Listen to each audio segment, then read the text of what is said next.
Also, I want to duplicate 2 of the same factory drum kits. I would to butcher one and keep the original kit. For example, the Big Bird drum kit.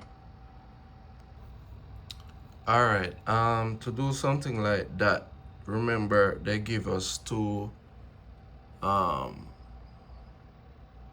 profile here, right? So right here, the presets would be the original and the user would be the ones that we mess with, right? So for example, let's say we're going to make changes, right?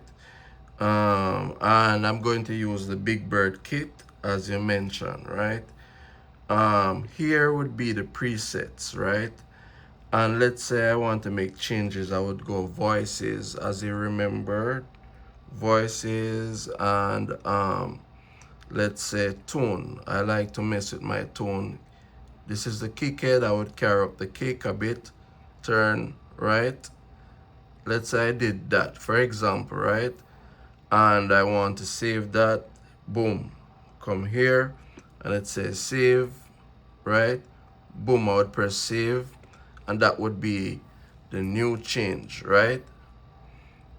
And over here you would find that Big Bird kit, right? But you can come back over here, which is the original, and let's say you did some mistake, you can just press save, right?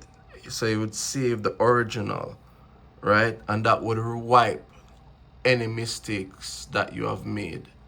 I hope this helps. Thank you, guys. Thank you, my friend. What's your name? Holly at Holly. I won't pronounce your name, but you will know who I'm speaking with. So I hope that helps, right? I hope that helps, guys. Thank you.